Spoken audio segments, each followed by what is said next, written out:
Broadcasting from the business capital of the world, this is the Podcast Business News Network. Hey, welcome back. We are here to transform your life. This is Transformational Thursday with Tamara Grob. She is our guest today. Once again, life coach, empowerment life coach.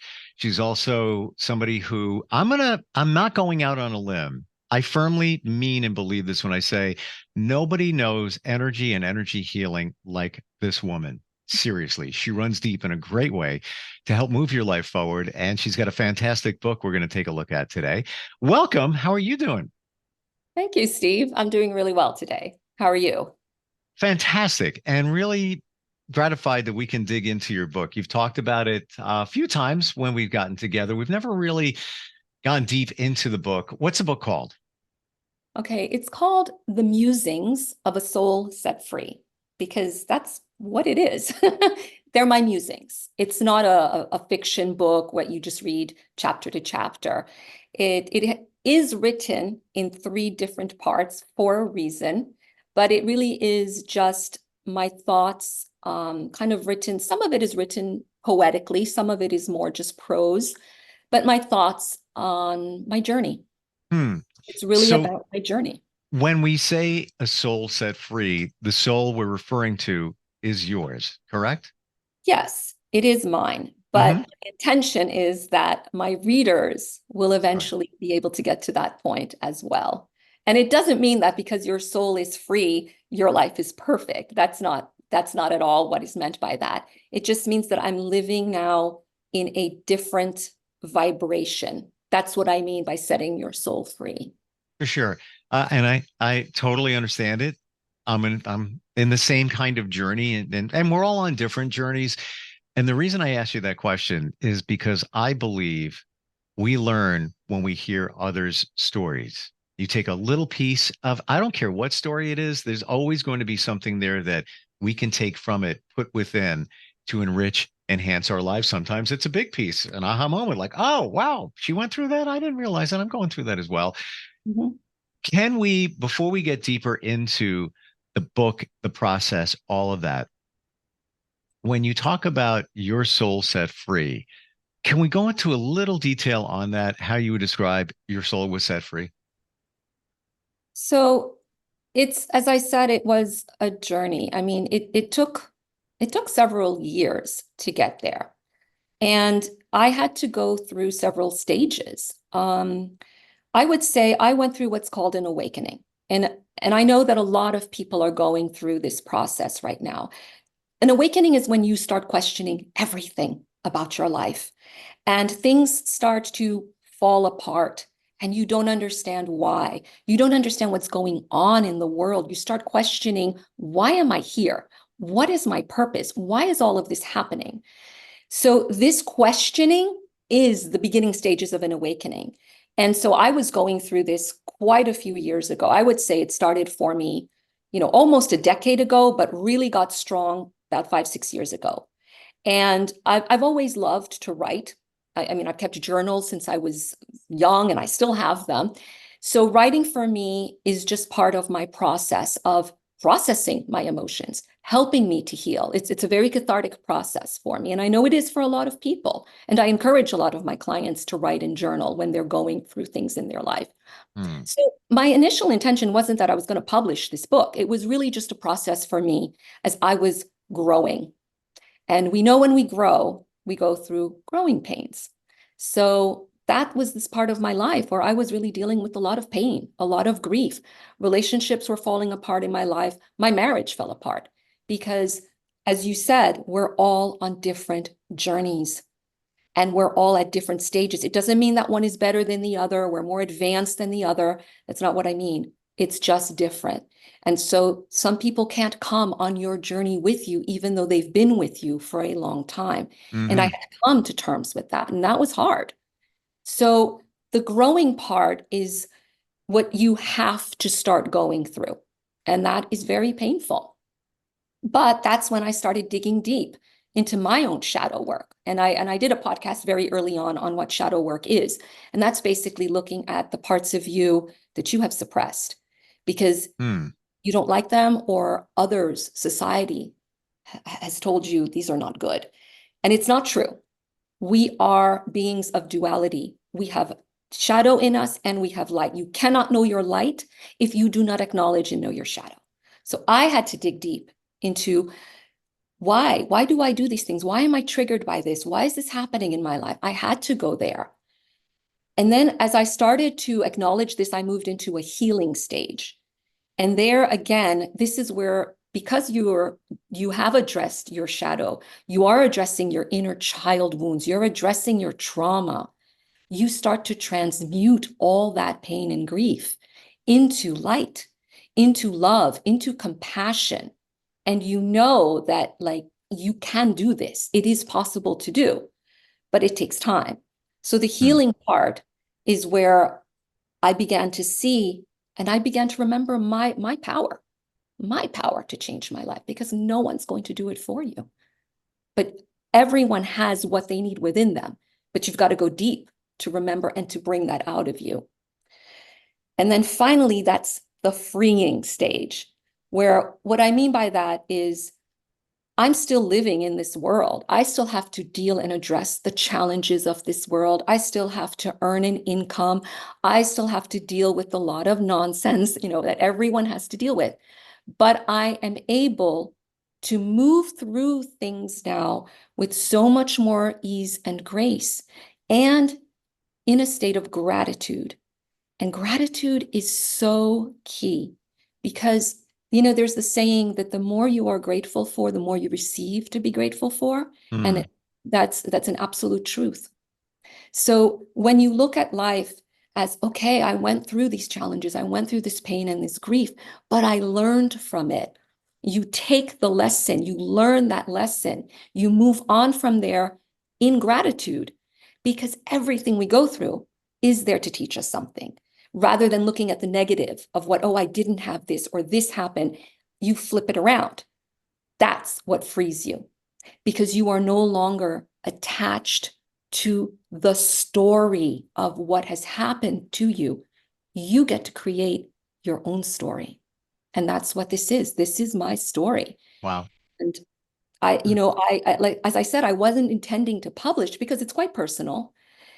But I got very strong guidance, and I mean higher guidance, that came through that said, no, you're meant to share this, because this is going to resonate with a lot of people, and it's going to help people. It may not resonate with everybody, and that's fine, but it is going to help a lot of people. And what I was doing is on my social media pages, I would post some of my musings, just with a picture, and because there are some images in the book as well that are they're mine. And I got such a response. And I knew, okay, okay, universe, I hear you. I will publish it. Wow. Are these musings as they were when you wrote them during your healing or transformation, or did you change them up for book purposes? That makes sense? Yeah, I totally understand what you mean. I would say I did have to change some up, because here's the thing. A lot of what I wrote was channeled through me. If you understand what I mean. Like I didn't just sit there and, rack my brain. You have to understand, I was really operating from my heart, from my intuition. I wasn't so much up in my brain when I did this. There were actually times when I would be woken up in the middle of the night and I would get a message, or what people call a download. And I had to get up at like 3 a.m, open my computer and write, because it was just, this has to come through right now, or I'm going to lose it. And so sometimes when this would happen, it would happen at a certain time. It wasn't necessarily meant to be for that period in my life, but I knew that it would be needed for something, if that makes sense. So a lot of it was written during the time, when I was going through the growing stage, when I was going through the healing stage. But there were also things that came to me with the benefit of hindsight, right? So when I was already in the stage of, let's say, my soul is feeling free, there were things that would come to me that I was like, okay, this was part of my healing as well. Wow. So yeah, I did have to change some things around. I'm seeing something here that's very beneficial for many of us, in that I agree we should journal. Sometimes we have challenges with that. What do I write? How do I write it?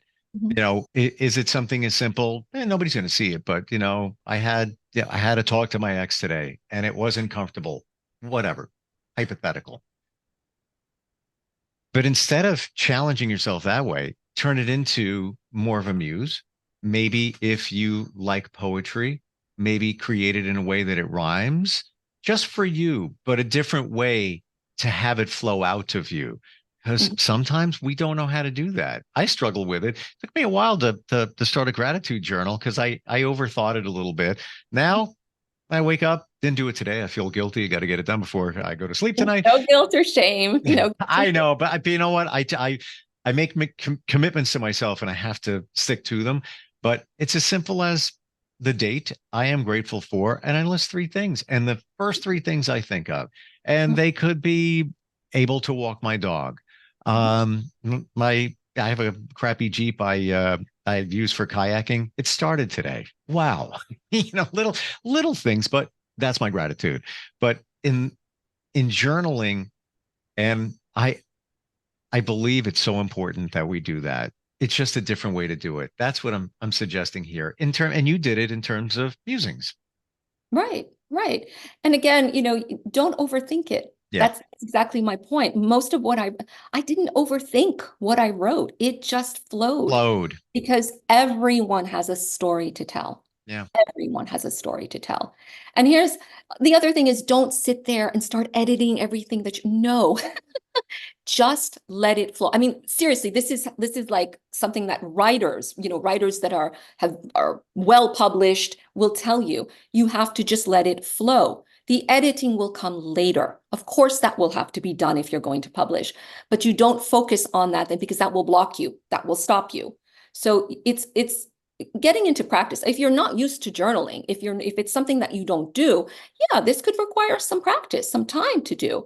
But I love the example, a gratitude journal. Just start with basic things like that. And you know what? It's the simplest things in life that bring us Mm. joy. It really is. That was my aha moment.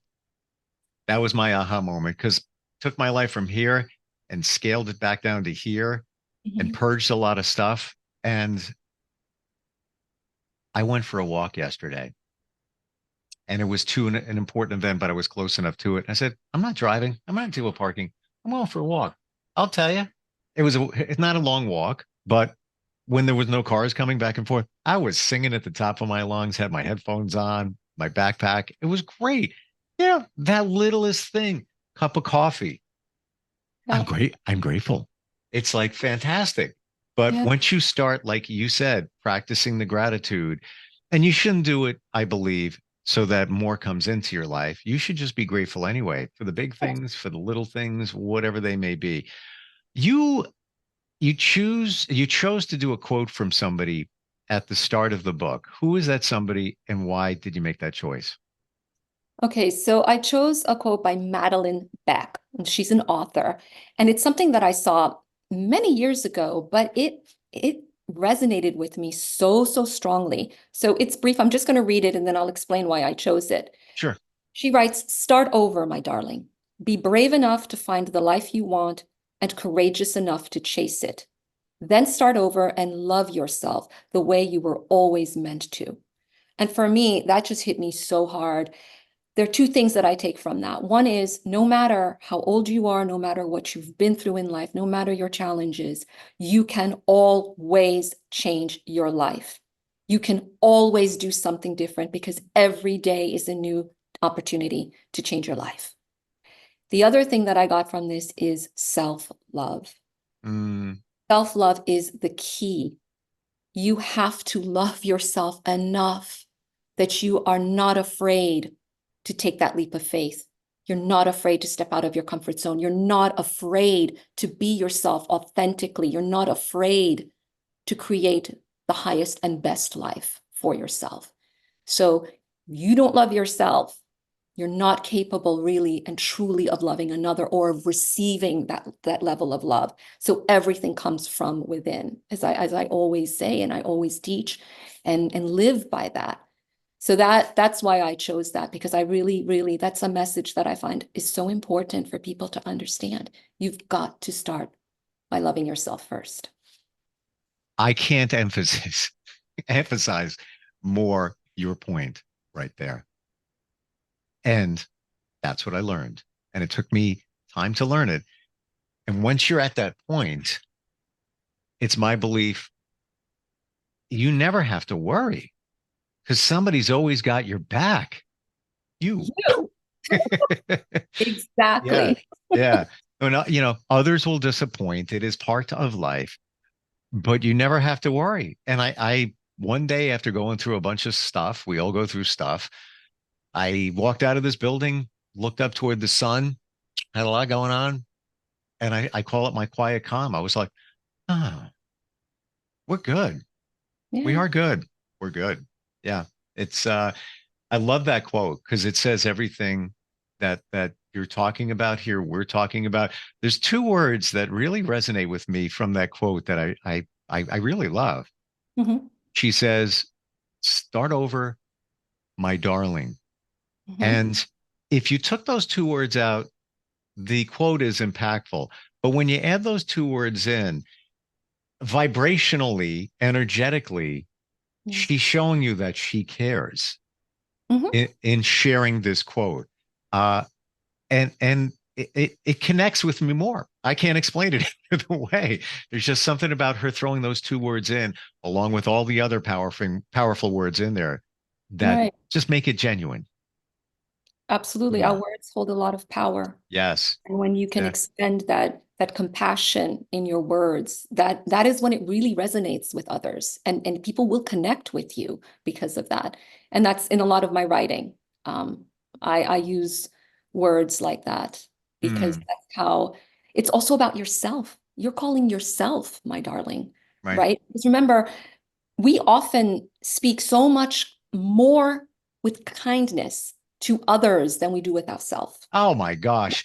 We're our harshest critics. Oh, you would never look in the mirror or look at somebody else that you love and say the things that we say to ourselves. Exactly. You would walk up to somebody that you love and, oh, look at your face. Look at that little zit right there. Oh, you gained weight. Well, why are you wearing that today? It doesn't look that good on you. Take that off. You'd never do that, but you'll do it to yourself Right. because you Mhm. don't love yourself. Most of us don't. And that doesn't mean that you're not going to see things, pick things out, but I believe it's going to come from a different area once you master the loving yourself Exactly. part. Exactly. Like if you love yourself, you'll want to improve yourself out of love for yourself, not out of you're disgusted with yourself or you Right. don't like something. It's a very different energy that you're coming from. So you're going to do it in that higher vibration, and it's going to happen a lot faster Do you because feel you're that loving yourself. people, and we're going to go back to the book in a sec, but at this point right here, do you feel that people don't engage in loving themselves or learning how to because they feel guilty that they're making it all about themselves? Many of us have been conditioned not to do that. Yes, this is a Mm, very, very big problem in our society. Um, agreed. whether it's through religion, education, our upbringing, we're told that if we love ourselves, we're being selfish. Yeah. How Yep. dare you put yourself first, especially for women. You are here Yeah. to sacrifice yourself for others, for your family, for your children. How dare you put yourself first? Yep. It's actually the opposite. We are taught and programmed the opposite because how can you care for others if you are drained? If you are not caring for yourself? It's not selfish, it's self-care. There's a Yeah. big difference. There's a big difference. And I really try to help my clients with this because, the saying, you cannot pour from an empty cup. There's nothing in the cup to pour from. Well, that's you, Mm. right? You must fill yourself up first with your love, your compassion, so that it can overflow into others. It's the E word, I believe, gets in there too, the ego. And that word has been thrown around where we look at it, look at the ego on that one. No, ego is huge. And we equate that with loving ourselves. That's what I'm saying. That's Yeah. like selfish, right? Yeah, When the ego exactly. comes in and takes control, that's the selfishness. When you're coming from your compassion in your heart, that is self-love. So you take care of yourself so that you can care for others fully. So it's yes, it's learning. It's learning how to shift out of the ego into the heart when you're doing this. And this is why a lot of people feel guilty about it. But there's nothing to feel guilty about. Yeah. It really Yeah. isn't. It's hard to learn this. That's why somebody needs somebody like you. I've talked to a lot of people, and that helped, but I didn't focus on it because I didn't realize that somebody that does your kind of work can help us move things along much quicker. How is the book associated with or even connected to the work that you do? Well, basically, it's all about empowering people, right? Because that's what I did for myself. So in the book, you're going to see how I went through my shadow. I dealt with my shadow work, how I went through my healing, how I had to really go deep, and how I helped heal some of my trauma, how I helped love my inner child. I go through all of that. And then how I transitioned into this empowered state, right? Of feeling gratitude, of knowing my worth, of knowing who I am, of loving myself. So it's kind of like a blueprint, right? It's my work in written form, basically. So yeah, Wow. I hope that, my readers and anyone who reads this book will pick up on this and see that these are kind of steps you can go through to get yourself to that point of empowerment and freedom. Is there a key point you want somebody to take away? We identified, I think one of those is loving yourself, but some other key points? I really feel that another message that I try to put through in my book is to trust. Remember, we had a podcast that talked about trust and surrender. That is part of the process as well, because I did a heck of a lot of work on myself, and that's why I'm able to help my clients. But there comes a point where you have to trust and surrender to the divine universe, source, God, whatever you want to call it. There is a divine plan in motion. There is divine timing. Sometimes what we want is not what we need, and it may not come when we want it. It may not come in the form that we want it to come in, because our human is limited. We cannot see the higher perspective. We can't really see what's happening, right? We only see what's in front of us or to the side. You understand what I mean. It's limited, our viewpoint as a human with our Yep. brain, but our higher self, our soul, which is Yep. connected to source, God, universe, sees the bigger picture.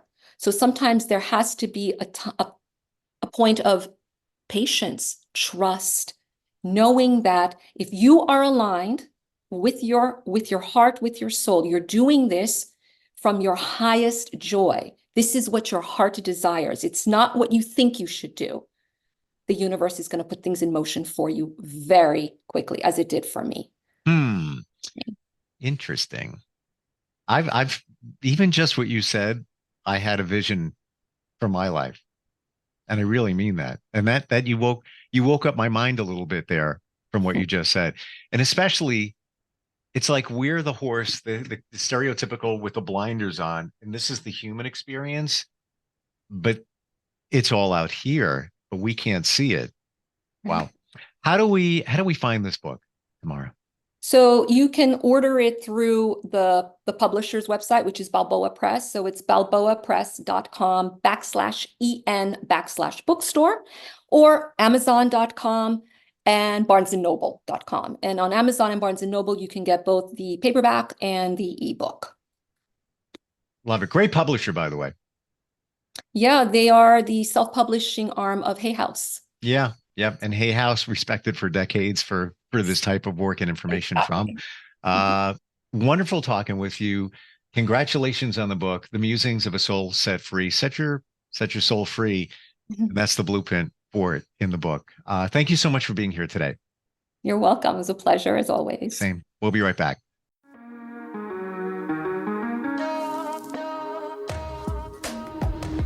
Broadcasting from the business capital of the world, this is the Podcast Business News Network.